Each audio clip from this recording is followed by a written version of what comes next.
Hola a todos, estamos con José Ángel Zapatero, editor y responsable de Menos Cuarto Ediciones, una hermosa editorial española. ¿Cómo andas, José? De vuelta, aunque te veníamos charlando. Pues la verdad es que bien, estupendamente. José, ¿de qué se trata Menos Cuarto? Bueno, pues Menos Cuarto es una editorial que creé en 2004 desde otra editorial que era Cálamo, que era más antigua, que era de 1995, perdón. Y, y bueno, es una editorial fundamentalmente con una línea muy extensa de narrativa, eh, aunque también tiene otras colecciones, y que hemos recuperado incluso de Cálamo, pero bueno, fundamentalmente de narrativa contemporánea. La única condición para estar en este catálogo es la calidad, no hay otro requisito, ¿no? Es calidad literaria, es lo único que buscamos en este sello editorial. Se nota, se nota. Acá en Argentina, si no tengo mal la info, por ahora publicaron solamente de edición nacional lo de Peri Rossi, ¿no?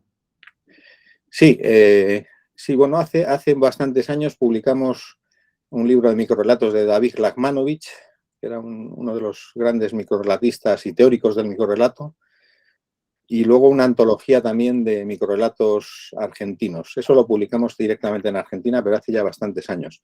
Y luego sé que han llegado algunos títulos, pero de manera muy puntual, porque han sido simplemente importados. Entonces, bueno, pues llegaban con cierta limitación de ejemplares y supongo que a un precio pues bastante alto, con lo cual no creo que haya tenido mucha distribución.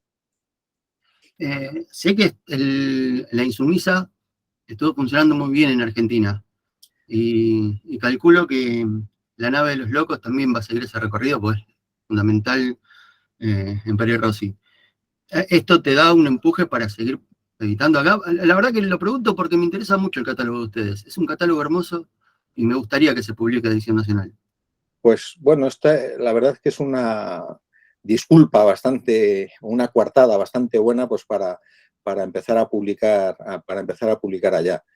Efectivamente, digo, con la insumisa, digo que sí que ha sido un libro bastante difundido allá en Argentina y bastante demandado, y yo creo que ha gustado mucho y que está gustando porque sigue muy vivo el libro. Yo creo que esto sí que nos va a abrir un poco las puertas a otros títulos de Cristina Peri Rossi, pero también a otros autores del catálogo que seguiremos publicando allá, sí. Sí, porque tienen gente como Carmen Laforet, si no me Sí, acuerdo. tenemos, bueno, clásicos españoles, pues desde Lorca, Juan Ramón Jiménez, Gómez de la Serna, Carmen Laforet, Miguel Delibes, Esther Tusquets. Tenemos también autores extranjeros como Marguerite Duras, Paul Leotó, León Blois, Georges Perec. Tenemos también a Julio Ramón Ribeiro, hemos publicado a Luisa Valenzuela. En fin, tenemos un catálogo bastante amplio con autores bastante solventes literariamente hablando. Bien. Y yendo a lo que nos interesa puntualmente, más que nada porque es el libro del mes. ¿Qué nos podés contar de Peri Rossi? Os puedo contar muchas cosas, pero Peri Rossi, bueno, sabéis que ahora lleva ya bastantes años enferma, bastante delicada de salud. No asiste a actos desde hace ya bastantes años, no fue ni a recoger el premio Cervantes, o sea que digo que no se encuentra en condiciones de viajar, tiene muchas limitaciones, sobre todo de pulmón, o sea, tiene muchos problemas de los bronquios, tiene broncoespasmos, en fin, algunas veces tiene muchas dificultades para hablar, se cansa mucho, en fin. no es fácil ahora poderse comunicar con ella, ni por supuesto que asista a ningún acto. Pero ella, quiero decir que sigue, ahora no está escribiendo, tiene cosas escritas, pero no las puede rematar, vamos a decir así, porque no se encuentra en condiciones de rematarlas. Tiene un libro de poemas, también tiene un libro de relatos y una novela que lleva bastantes años con ella, pero que no la termina, no acaba de terminarla. Eso es la situación actual, ¿no? Que es una pena, digo, que esté así, que no haya podido moverse y disfrutar sobre todo de este premio, ¿no? Y luego ella, yo creo que a mí como escritora yo la conozco desde hace 12 años más o menos. Empecé a publicarla porque me enteré de que tenía un libro de relatos que había sido premiado, pero no estaba publicado, que se titulaba y se titula Habitaciones privadas. Recibió un premio muy reconocido aquí en España, que es el NH de cuentos, al libro no publicado, y bueno, pues llevaba un año y no estaba publicado. Entonces yo me enteré de esta situación del libro y me puse en contacto con ella para ver si quería que nosotros se la publicásemos. Ella hacía bastante tiempo que no publicaba, porque estaba un poco desencantada de las grandes editoriales. Ella había trabajado incluso en algunas de ellas, y estaba un poco desencantada de las grandes editoriales, que lo único que les interesa son números, son ventas, en fin, son libros que sean bestsellers. Y entonces a ella no le gustaba este negocio, ¿no? El negocio editorial como tal negocio. Y yo cuando hablé con ella, pues como coincidíamos en que para nosotros lo importante no era precisamente ni las ventas, sino que era el trato humano, este trato cercano de editor y autor o autora, y que para nosotros lo más importante era la calidad, que no buscábamos grandes ventas, pues empezamos a encajar muy bien, ¿no? Y desde entonces hemos publicado 7 títulos, 8 con La nave de los locos, ¿no? 8 títulos de ella, todos novedades, menos este, que es el primero que recuperamos de su trayectoria anterior. A mí lo que más me interesa de Cristina es, yo creo que es sobre todo el riesgo que siempre asume, ¿no? A mí siempre me ha interesado muchísimo. Ella, que tiene una trayectoria muy larga, ella es una persona que ha sido traducida a 20 idiomas, que ha publicado novela, cuento, ensayo, poesía, en fin. Ella ha publicado, toca todos los palos y todos los toca muy bien. Entonces, me parece que no necesita demostrar nada. O sea, porque ya tiene una trayectoria pues larga y muy consolidada. Pero ella sigue siempre arriesgando. O sea, que en cada nueva publicación, en cada nueva obra, ella sigue arriesgando. O sea, arriesgando en temas o en estructuras, o en fin, siempre está haciendo algo novedoso, algo que rompa con lo anterior.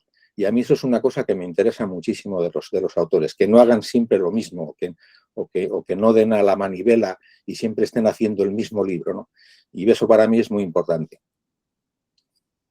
¿Cuál a vos particularmente, cuál de los libros que editaste de ella es el que dijiste, wow? Bueno, para mí todos, ya te digo que a mí todos me parecen, me deslumbran porque son todos muy distintos. Quizá el más personal sea el de La insumisa, quizá, que es un poco su vida de infancia y su vida de juventud, una especie de autobiografía que ella dice que hay mucha ficción ahí, pero yo creo que no hay tanta ficción, o sea que mucho que yo creo que está muy bien retratada ahí en esa novela, vamos a decirlo así, novela autobiográfica. Incluso ella cuenta ahí una violación que tiene de jovencita, y la cuenta sin ningún tipo de dramatismo, la cuenta como una cosa más que la ha pasado, ¿no? Una cosa también sorprendente. Ese quizás sea quizá también porque es la última novela, ¿no? Hay otro libro que me gusta muchísimo, que es el de Julio Cortázar y Cris.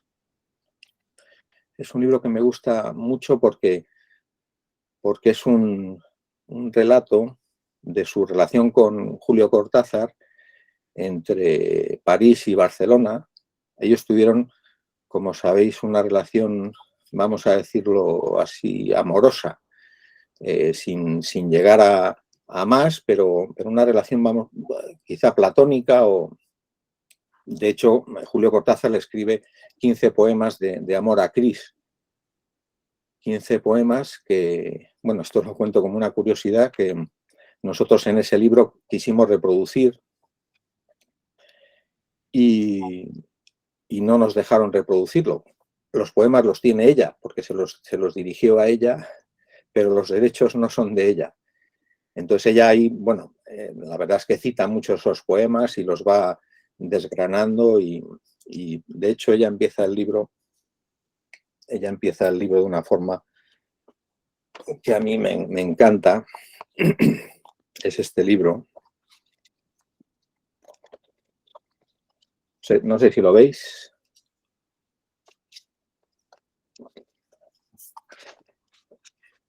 Empieza así diciendo: no fui al entierro de Julio Cortázar, no estoy en la foto. En las numerosas fotos que se hicieron después de su muerte, una lluviosa mañana de febrero de 1984. La verdad es que su relación seguramente con la mujer de Julio Cortázar no era excesivamente buena, por eso tampoco ahora le dejó publicar esos poemas, ¿no? Esos 15 poemas. Pero es un libro cariñosísimo hacia Julio Cortázar, un libro...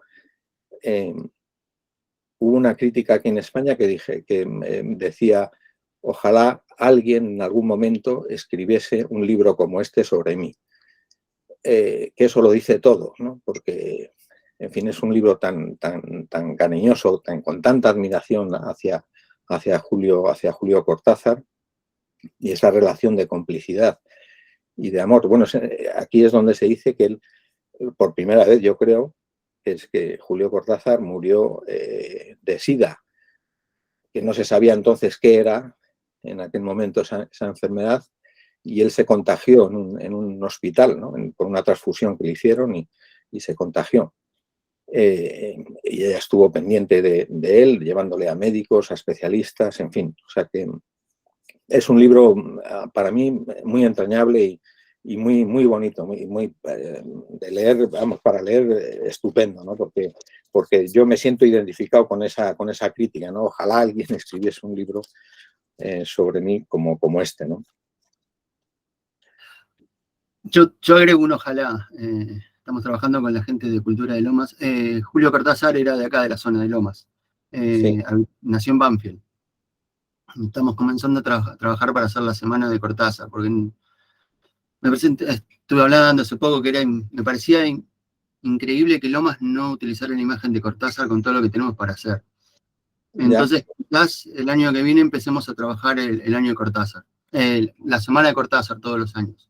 Y estaría buenísimo ese libro para esa semana. Estaría, bueno, pues maravilloso.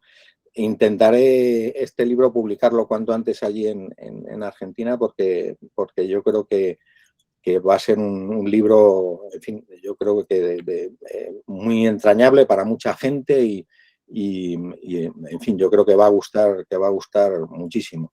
Ya hablando de Cortázar, por si os cuento una cosa del libro este de La nave de los locos, que esto me lo contó Cristina cuando íbamos a publicar el libro, y yo le pregunté que por qué La nave de los locos, y ella, que cómo surgió el libro. Y entonces ella dijo ella me contó que estando en casa de de Claribel Alegría, que era esta poeta, yo creo que es nicaragüense, o me parece que es nicaragüense, en un pueblo de Mallorca, en unas islas aquí españolas, en un pueblo que se llama Della, estaba Cristina estaba dibujando una cosa, ¿no? Allí, entonces Julio Cortázar se acercó y le preguntó que qué estaba dibujando. Y le dijo, pues esta es la trayectoria del Danubio. Y le contó, dice, tú sabes que en la Edad Media metían a los locos en un barco, les metían en el río y se iban desembocaban, ese río desembocaba en el mar. Ella lo cuenta en el libro también, La nave de los locos, que no sé si la habéis leído o no, o estáis en ello. Están en eso. Por lo que estuve hablando con eso, no todos lo habían terminado de leer, algunos no comenzaron, así pues, que... Ella cuenta eso ahí, que metían a los locos en un barco, les llevaban al río, les desembocaban en el mar. Allí lo que hacían era los tripulantes, que eran cuerdos, pues lo que hacían era cuando ya estaban en alta mar y sabían más o menos dónde estaban y que estaban cerca de algún puerto, de algún sitio, de alguna isla o de algún sitio de tierra firme, lo que hacían era, ellos cogían un bote, se iban y dejaban a los locos en el mar para que naufragasen, ¿no? Entonces, bueno, pues ella cuenta eso también aquí, y eso se lo contaba a Julio Cortázar. Y Julio Cortázar le dijo esta frase, dijo, será una gran novela, le dijo Julio Cortázar. Lo que pasa es que no la vio porque él murió en febrero del 84 y esta novela se publicó yo creo que se publicó en octubre del 84. Entonces él no la pudo leer, ¿no? Porque no llegó a tiempo. Eso sobre Julio Cortázar, digo, para... Está muy bien, ¿no? Está buenísimo. Me encantan todas esas anécdotas, yo me quedaría horas escuchándolas. Si alguien quiere preguntar algo, pero están todos calladitos. Seguimos. Piernas largas le llamaban, perdona, piernas largas le llamaban. Dice que tenía las piernas muy largas y los pies muy grandes. Sí, porque creo que él tenía, no me acuerdo cómo se llamaba la enfermedad que tuvo desde nacimiento, que lo hacía ser muy grande y esa cara que parecía adolescente hasta que falleció. Sí. No recuerdo bien cuál era.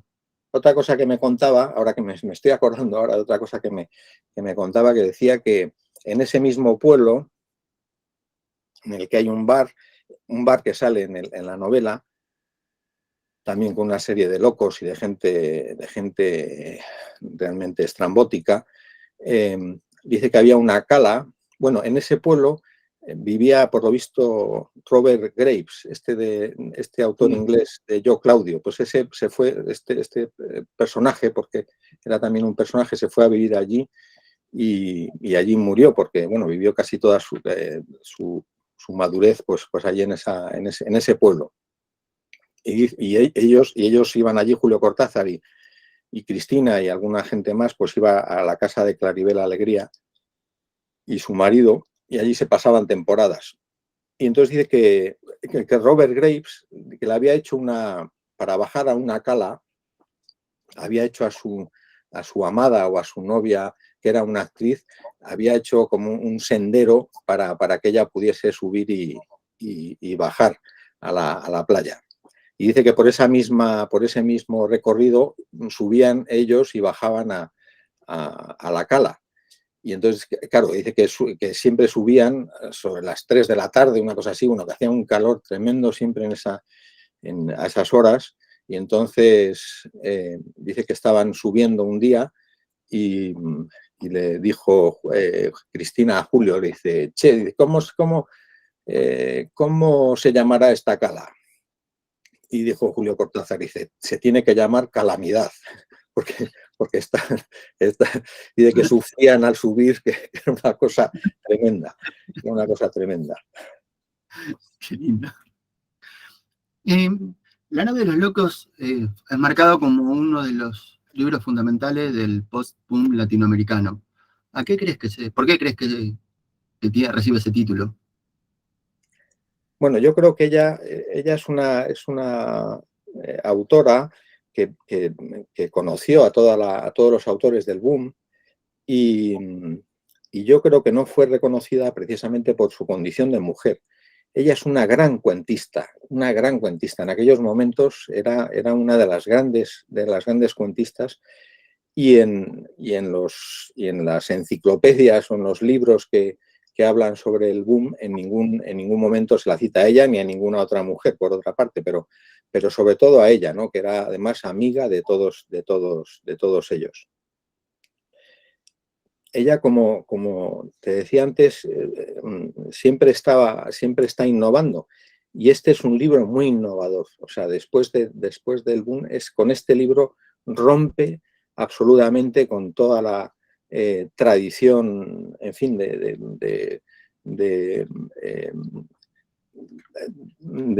lo que era la novela tradicional o convencional, ¿no?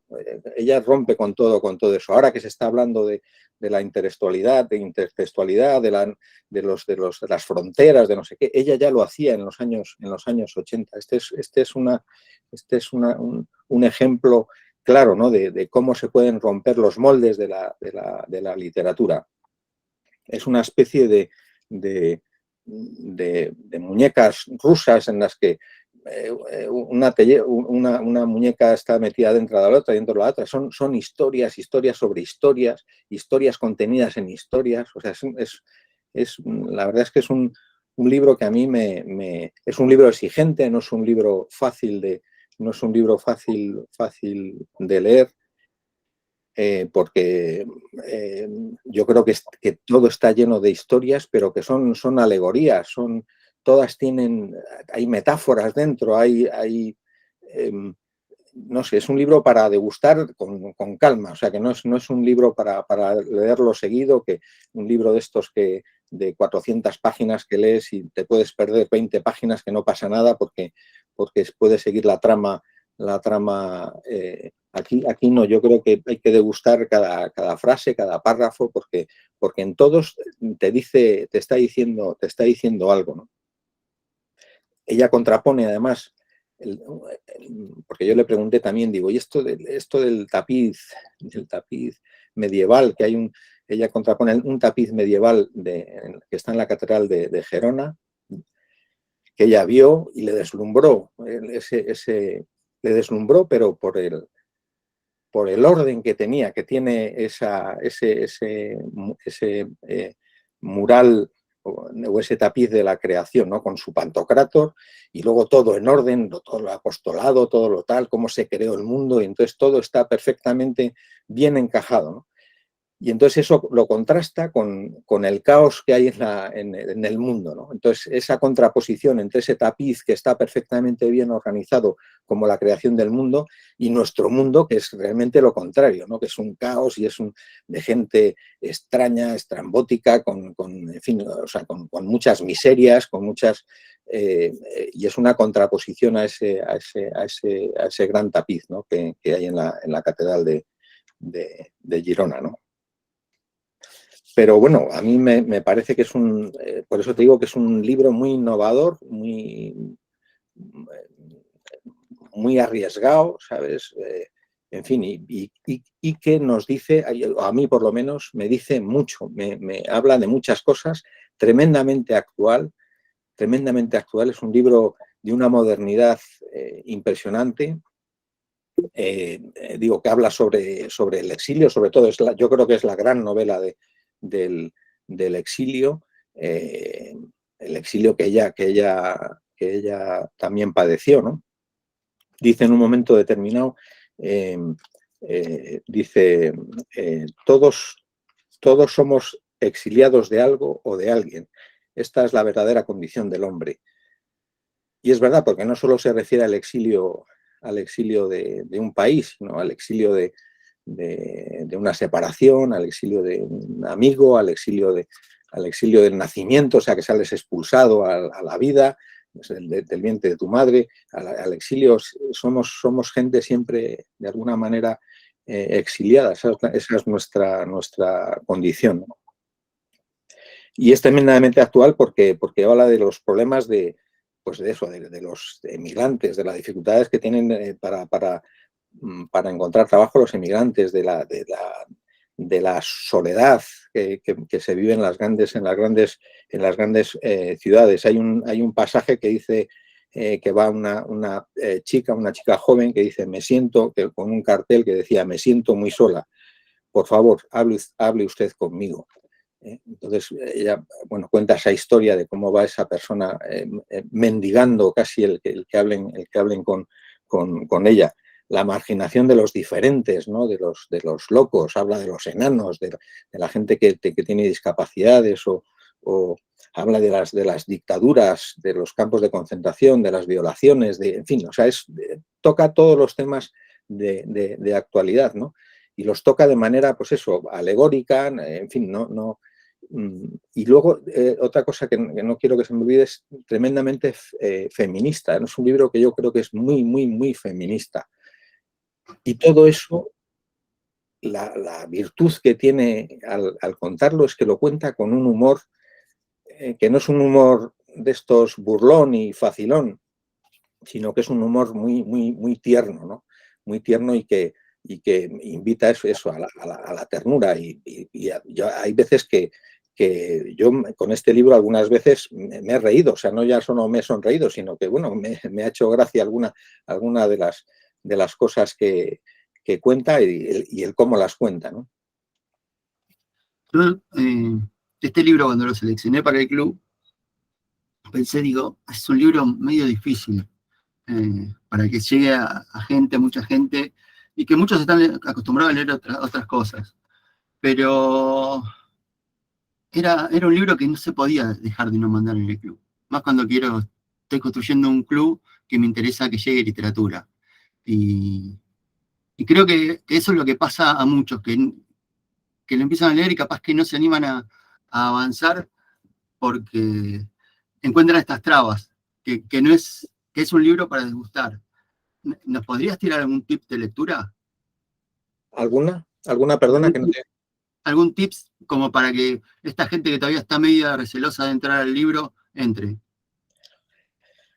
Pues hay muchísimas cosas. Yo creo que efectivamente no es un libro fácil de leer, y no es un libro como ella, como los anteriores. Quiero decir que ella hace también una literatura más fácil, vamos a decirlo así, entre comillas, ¿no?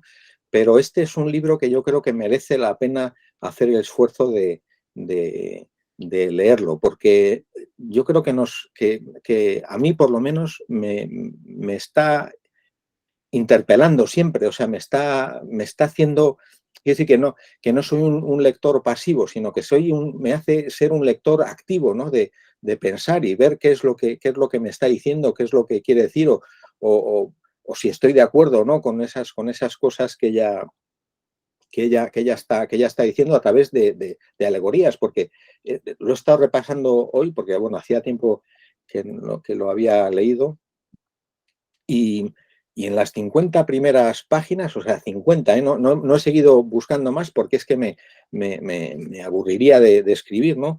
Pero cuenta la historia de una bella pasajera que baila sola y juega al ajedrez. Una pareja de ancianos con un marido enfermo que no saben si lo que le lleva es a morir a algún puerto o a morir allí en el barco. Una persona X, que lo llama X porque es un hombre que está exiliado y que no tiene ni derecho al nombre al ser un hombre exiliado, ¿no? Y que conoce a un vendedor de enciclopedias que vende enciclopedias por fascículos y que vende la historia de la medicina, y le dice que con esa enciclopedia pues no hace falta que vaya al médico, que va a saber exactamente la enfermedad que tiene. Y entonces él le dice que no, que más que eso, lo que a él le interesa de hacer esta historia de la medicina por fascículos es la expectativa. Y dice, ¿pero la expectativa de qué? Dice, la expectativa pues de ver qué enfermedad es la que voy a tener mañana cuando lea el fascículo que toque al día siguiente, ¿no? X también conoce a una mujer que le recuerda a otra que fue su primer amor, los libros que compra en cada puerto al que llega, ¿no? Son libros, algunos imaginados, otros inventados, otros sí que tienen base en la realidad.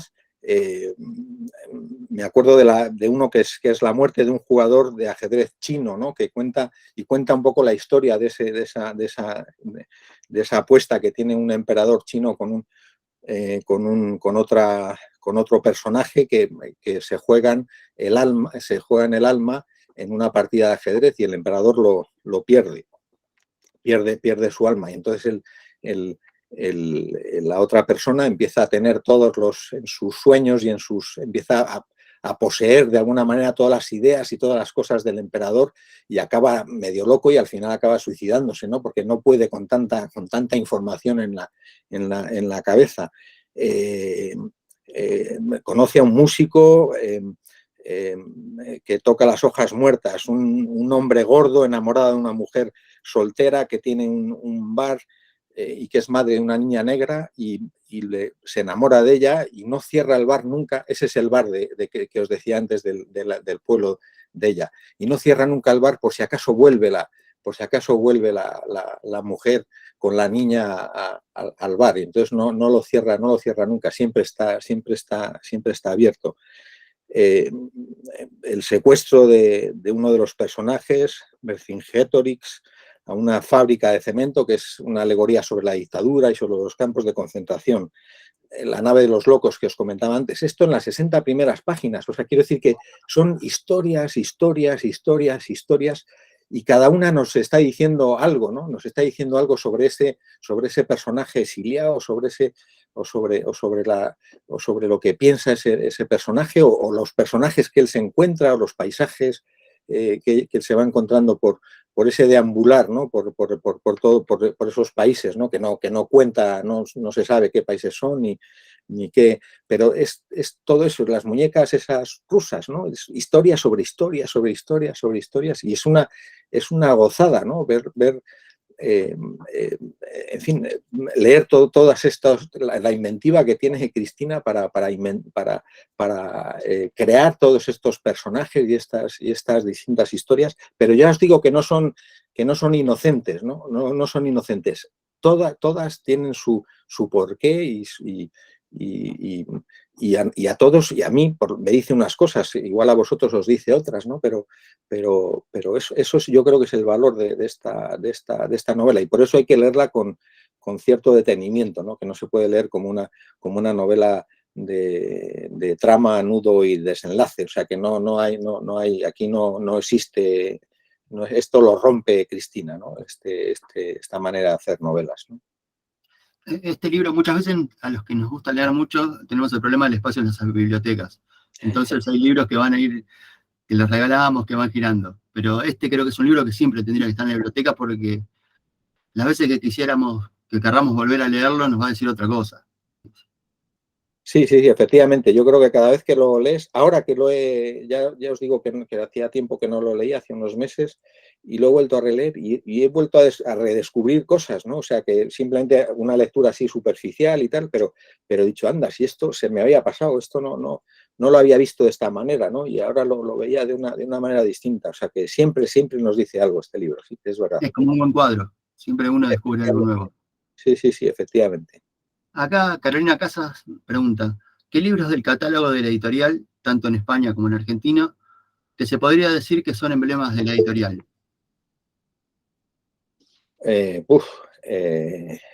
Buena pregunta.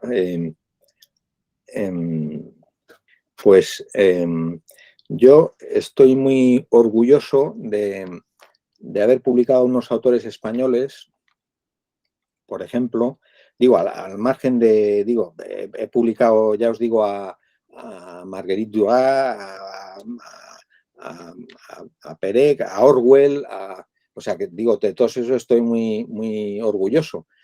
Pero hay como dos autores españoles que me parecen así muy, muy capitales que pude publicar porque lo dejaron las grandes editoriales, claro, aquí españolas, pues todo lo quieren publicar, ¿no?, sobre los autores más conocidos, pero estas dejaron ahí unos huecos y entonces yo pude conseguir hacerme con esos huecos. Y entonces publiqué los cuentos completos de Miguel Delibes, uno de los autores que a mí me parece fundamental, con el que tuve trato para publicar este libro. Ya falleció hace unos cuantos años y la verdad es que para mí, aparte de lo difícil que fue publicarlo y reunir todos sus cuentos y que nos lo dejase publicar, para mí pues fue un triunfo, entre comillas, y es un libro que hemos vendido muchísimos ejemplares, porque ya os digo que es un autor de referencia, un hombre que maneja el lenguaje como pocos y que escribe. A mí una de las cosas que más me llama la atención de Miguel Delibes es que escribe como si fuese fácil, o sea, dirías, yo puedo escribir esto porque se puede escribir, pero no es verdad. O sea, es muy complicado escribir así de fácil y así de sencillo. Un hombre enamorado de la naturaleza y luego de la otra persona, de la otra autora es Carmen Laforet, que me parece una autora fundamental para la historia de la literatura en español. Y he publicado 7 novelas, un libro que se titula 7 novelas cortas, y ahora hace poco he publicado mi primer viaje a USA, que cuenta un poco sus experiencias en un viaje que le invitan a ir a Estados Unidos y ella cuenta un poco, pues relata, o sea, como, en fin, no es como ni una guía turística, sino simplemente que relata un poco sus vivencias conociendo a personas y a personajes y paisajes y ciudades y bueno, me parece también un libro muy interesante. Pero las 7 novelas cortas que hemos publicado me parecen una maravilla. Sabéis que la obra más importante de ella se titula Nada y estas 7 novelas participan un poco de esa misma atmósfera, ¿no?, que ella crea con esa novela Nada, pues crea esa misma atmósfera. Entonces, de esos 2 autores españoles es de los que estoy más orgulloso y que han tirado mucho del catálogo, aparte de Cristina y, bueno, de algunos autores más, claro.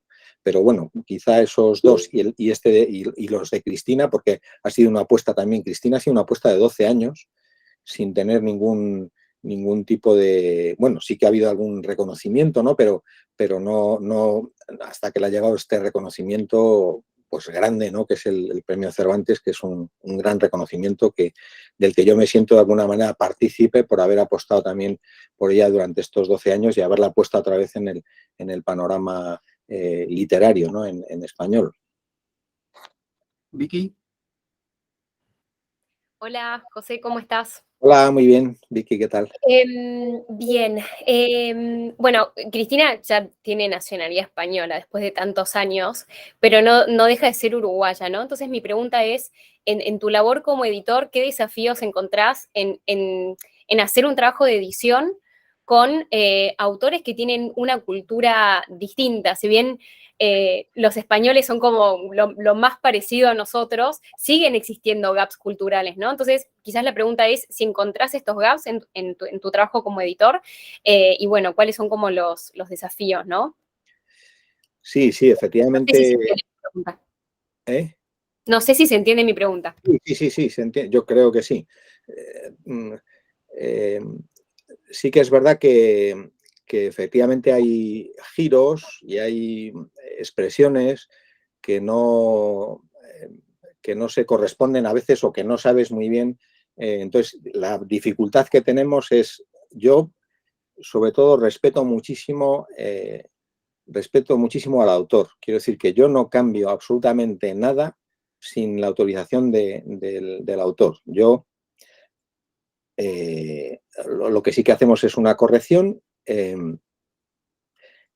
pero esas correcciones se las consultamos siempre a los autores. O sea, no cambiamos absolutamente nada. Hay 2 tipos de editores, ¿no? Los editores que que escriben su libro a través de un autor y entonces mangonean todo, en fin, le cambian cosas, cambian capítulos, les cambian de orden. Yo soy muy respetuoso porque entiendo que el que firma y el que aparece como autor es precisamente el autor, es el que firma el libro. Entonces yo no me encuentro autorizado para cambiar eso. En el caso de autores, no solo de Cristina, sino de autores hispanos, yo publico también el premio Tristana que se concede en el Ayuntamiento de Santander, que es un premio de novela fantástica. Yo creo que es el premio de novela fantástica no de ciencia ficción o de, bueno, fantástico entendido como dragones y como tal, sino fantástica en el sentido más literario de la palabra, ¿no? Y muchos de los ganadores son argentinos, o sea que domináis perfectamente, tenéis una tradición estupenda y magnífica y de muchos años de tradición de literatura fantástica. Y ya os digo que la mayoría, algunos de ellos empezaremos a publicarlos también allá, porque es una pena que solo los disfrutemos nosotros, ¿no? Entonces, bueno, a partir, yo creo, de ahora también es un buen... es una buena coartada, ¿no? También pues para empezar a publicar algunos de los libros. Este año, por ejemplo, lo ha ganado también un argentino, ahora en noviembre, y lo publicaremos seguramente aquí y allá. Entonces, el problema que tenemos es que a veces efectivamente no sabemos si es una rata o se dice así en el país. Entonces, eso siempre lo consultamos, ¿sabes? Es decir, oye, ¿esto es una rata o se dice así o está bien dicho? O algunas veces que se dice en masculino aquí y allí en femenino, o cosas así, en fin, que no sabemos muy bien, o expresiones, ¿no? que se dicen, o incluso tildes, ¿no? Que, por ejemplo, aquí he visto antes pues la palabra chofer, ¿no? Aquí se dice chofer, ¿no? Con una tilde, ¿no? Pues eso lo hemos respetado también, ¿no? En fin, algunas cosas. A mí me gusta mucho la diversidad, me encanta la diversidad idiomática, me encanta, y yo quiero que esto se lea como se ha escrito, ¿no? Como lo ha escrito la autora, porque realmente, si hay alguna cosa que se pueda decir igual en España y en Uruguay o en Argentina o tal, pues igual le digo, oye, si se puede cambiar esta palabra para que se entienda mejor, pero si no importa, me da igual. O sea, quiero decir que la gente pues que utilice el diccionario o que se imagine lo que quiere decir, que muchas veces no hace falta pero me encanta esa diversidad y esa riqueza lingüística, ¿no? Y yo no toco absolutamente nada del texto en ese sentido. ¿Alguien más quiere preguntar algo? ¿Por qué menos cuarto?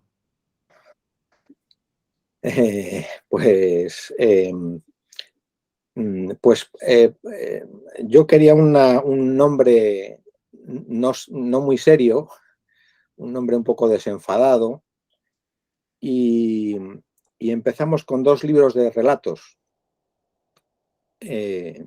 también de 2 autores muy conocidos españoles, que es Ignacio Aldecoa y Josefina Aldecoa, que son dos autores españoles muy reconocidos de los años 50, 60. Y menos cuarto, que esto es todo junto, la editorial es todo junto, aunque se escribe separado, pero la editorial lo escribimos todo junto. Me hacía gracia porque a menos cuartos siempre parece que hay tiempo de leer un buen texto. Si es ahí cuarto ya o en punto, ya se te ha pasado el momento, ¿no? A menos cuarto siempre dices, bueno, pues me da tiempo todavía a leer algo, ¿no? Eso, pues un buen relato, un buen texto, un buen párrafo que te diga algo o alguna cosa. Parece que hay cuarto, ya se te ha pasado la hora, ya no hay tiempo, ¿no? Entonces, bueno, pues ese era un poco el juego por el que escogimos este nombre. ¿Te llegan muchos manuscritos? Muchísimos. Demasiados. Tantos así que no tenemos tiempo de leerlos y es una pena porque yo entiendo que detrás de cada manuscrito hay mucho trabajo, mucho esfuerzo, mucho tiempo, mucha ilusión, pero es que somos incapaces de leerlos. Nosotros recibimos todos los días pues igual 3 o 4 manuscritos por correo electrónico y por correo ordinario, pues igual recibimos 2 o 3 todas las semanas, o sea que igual recibimos unos, yo qué sé, 600 manuscritos, 700 al año. O sea, en fin, es una locura porque no tenemos capacidad de leer todo esto. Y simplemente entre los autores que ya tenemos, lo que nos interesa, agentes literarios que nos envían sus propuestas, que ya saben un poco la línea que nosotros tenemos. Bueno, pues digo que ya solo con eso tendríamos para publicar, en fin, pues un montón de libros, ¿no? Pero, en fin, a mí me da pena por eso, porque no somos capaces de asumir todos esos manuscritos que nos llegan. ¿Y alguno de esos manuscritos que dejaste pasar, te arrepentiste? Pues no lo sé, porque como no lo sé porque habitualmente si tenemos tiempo contestamos a la gente. Bueno, en la página web ponemos que no se admiten originales no solicitados, lamentablemente, pero entonces solo recibimos pues a alguien de autores o de recomendaciones de autores que sabemos. Nos tenemos que, entonces digo que igual hay alguno que nos lo ha enviado y luego lo ha publicado y ha tenido mucho éxito, pero no lo sabemos, porque no nos da tiempo a ni siquiera hacer una cata, ¿no? de esos libros, porque ya te digo que tendríamos que tener, yo qué sé, pues 6, 8 lectores leyendo continuamente todos los días, en fin, 10 horas, ¿no? Entonces no hay manera de asumir ese trabajo, ¿no? Si necesitas lectores, acá creo que somos 10, 12 y más, afuera todos nos prestamos. ¿Cómo se viene el 2023 para menos? Sí, perdón. ¿Y escritores también o solo Sí. lectores? No, escritores. Acá Fernando ya tiene publicado 2 libros. Hay gente que escribe y no publicó, pero porque no se anima. Hay muchos escritores acá. En el club hay varios que son escritores. De hecho, hace un mes terminamos un taller de escritura con Inés Garland y muchos de los chicos participaron. Sí, hay de las dos cosas. Hay escritores públicos y escritores secretos, hay de todo. ¿Qué consejo le darías al escritor secreto para que se anime no digo a publicar, a seguir escribiendo o ponerlo en un blog? Pues yo es que creo que tiene muchísimo mérito escribir, o sea que me parece una actividad de lo más enriquecedora, o sea, simplemente aunque no se publique. Ya sé que todo el mundo dice que todos los escritores que les preguntas lo que quiere es llegar al máximo de público posible para que lo. Pero yo creo que no es necesario, ¿no? No es necesario. Es tan bonito escribir, tan enriquecedor, uno se realiza tan bien, o sea que escribiendo, y imaginando y pensando y de alguna manera viendo cómo formalmente cómo lo expresa, cómo lo dice, que a mí me parece, o sea, un lujo el poder y el poder escribir, o sea, porque hay mucha gente que quiere escribir, pero en fin,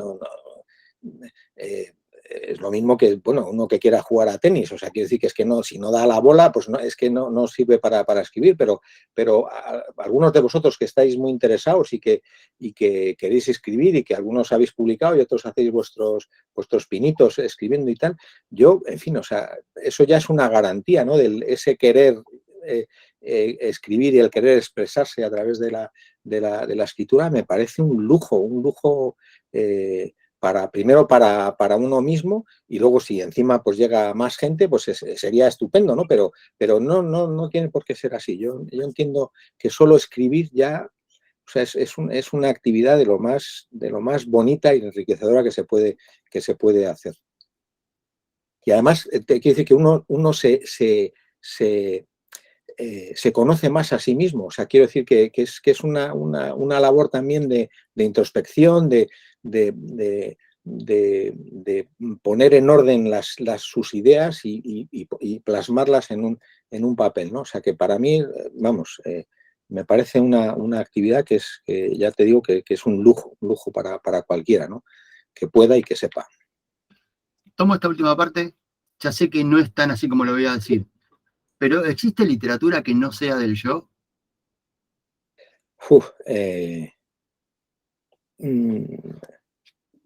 Yo creo que es muy difícil que haya una literatura fuera del yo. Sí, yo creo que sí que hay gente capaz de hacerla pero uno siempre se basa en su vida, en su experiencia, en lo que ha conocido, lo que le han contado, en lo que yo creo que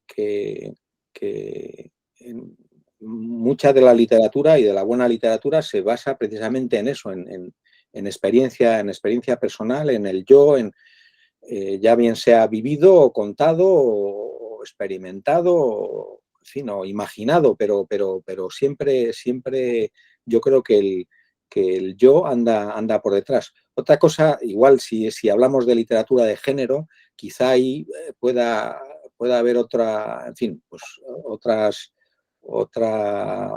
cosa que no sea solo el yo, ¿sabes? Sino que sea, aunque sea una cosa imaginada por mí, ¿sabes? Pero bueno, pero ya no hace tanta referencia al yo. ¿Cómo se viene el 2023 para la editorial? ¿Qué planes tenés? Pues seguir publicando libros, que es lo único que sabemos hacer. Y nada, pues seguir publicando libros. Ahora vamos a publicar, ahora en el comienzo de año, vamos a publicar dos traducciones. Una que ha ganado el premio Strega de Italia, que es el premio más importante italiano, con una novela que se llama también Expatriado, curiosamente, que habla un poco también de esto, ¿no? De una pareja que se ahogan en su país, en su localidad, y entonces lo que quieren hacer es salir y, en fin, conocer mundo, entonces se van a Europa, y luego otra novela que vamos a traducir del croata, una novela que ha sido traducida a bastantes idiomas y que habla un poco sobre las guerras yugoslavas. Y es mira, también hablando un poco del yo, o sea, de su vivencia. Ella lo cuenta una mujer, que es Ivana Brodovic. Es novela, pero vamos, ella cuenta un poco su experiencia en esas guerras y cómo vive de manera normal, pero en ese ambiente totalmente anormal que la toca vivir, ¿no? También de ir a vivir a hoteles. Se llama Hotel Tito, se titulará Hotel Tito, y pues eso, que van también un poco deambulando pues con su familia, esperando que llegue su padre, y van deambulando por sitios, pues en fin, con la gente que conocen y cómo viven su vida cotidiana dentro de ese ambiente de guerra, ¿no? ¿Haces tiempo para leer por placer? Pues trato de sacar un hueco siempre. No es fácil,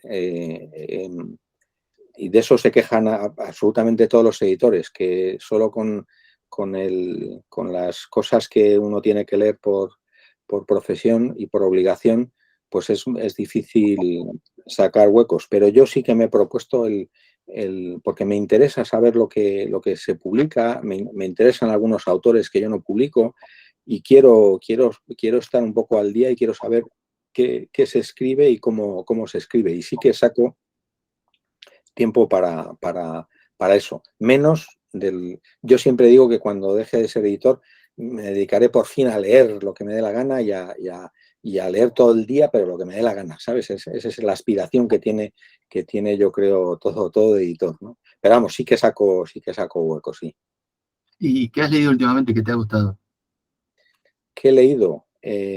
Pues a ver qué estoy leyendo. Estoy leyendo un libro de una autora, Sara Mesa, que no sé si la conocéis, que se titula Familia, que lo acaba lo acabo de empezar ahora mismo. Salió creo por Anagrama. Sí. Había leído ya Un amor, me parece que se titulaba Un amor, sí. la novela esta, y es una chica que conozco, es una autora que conozco, que la conocí hace bastantes años, y me parece una mujer muy interesante, ¿no? Una escritora muy, muy, muy interesante. Y ese es el que lo he empezado yo creo que antes de ayer, o sea, que el libro. O sea, llevo nada, unas cuantas páginas, pero vamos, es un libro finito que lo leeré enseguida. Eso sí, siempre escojo libros bastante finos, porque eso me da tiempo para leer algunos libros más, ¿no? Los libros un poco más gordos me da un poco de pereza porque si los leo a trozos me pierdo a veces el hilo, tengo que volver otra vez para atrás y excepto que me interese mucho, escojo siempre libros de 200 páginas como máximo, 200 y algo, sí. Tu mirada como editor en eso, porque hay como una tendencia a editar libros de pocas hojas. Y no creo que tenga que ver solo con lo económico, sino que la sociedad hoy por hoy hace muchas cosas y no sé si se da el tiempo para leer libros largos. ¿Qué pensás de eso? No creas, no pienso eso. ¿No? No, yo creo que, por ejemplo, yo cuando publico cuento, pues me dicen, qué bien, claro, es un género que ahora, en fin, es estupendo, porque vas en el metro, o vas en el transporte que sea, o tienes un rato y lees un cuento, o lees, y está muy bien para estos tiempos que vivimos. Es mentira, no es así. El lector de cuentos es un lector mucho más exigente. Quiero decir que yo, por ejemplo, yo cuando leo un buen cuento, yo no puedo leer otro cuento. Quiero decir, tengo que reposar ese cuento y bueno, pues ya leeré otro en otro momento porque me deja tan lleno ese cuento, pero claro, es un lector muy exigente porque no te puedes perder ni una palabra, ni un párrafo, ni una página.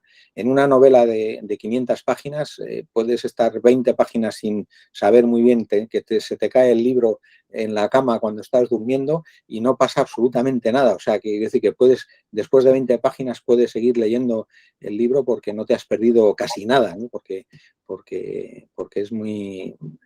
Entonces, yo no creo que sea por un tema económico lo de hacerlo más, sino porque, bueno, hay ahora más gente que hace novela corta, pero no, yo creo que no es tampoco como tú, pienso como tú, que no es un tema económico, pero a la gente le sigue gustando los bestsellers gordos, ¿eh? O sea, quiero decir que eso no lo pierdas de vista. Quiero decir que todos los grandes autores de bestseller, todos hacen novelas de 500 y 600 páginas. O sea, no se bajan de ahí. Sí, es verdad. Pasa que los tengo negados a los bestsellers. Eso sí. No sé si alguien quiere hacer alguna pregunta más. Tanto calladito, no. José Ángel, la verdad que fue un placer escucharte. Muchísimas gracias. Sé que estuviste complicado para poder hacer la charla y por eso te agradezco doblemente. Y la verdad que me gusta mucho la editorial y ojalá que el año que viene podamos hacer más cosas juntas porque quiero apostar. Pues te lo agradezco mucho y a vosotros también por escuchar este rollo. En fin, que yo espero que para el año que viene sí que haya más títulos de la editorial en circulación por Argentina y espero que os guste y que podamos hablar de ellos cuando queráis. Muchísimas gracias, José. Un placer. Nada, gracias a vosotros. Gracias a vosotros. Nos vemos. Buenas noches. Adiós.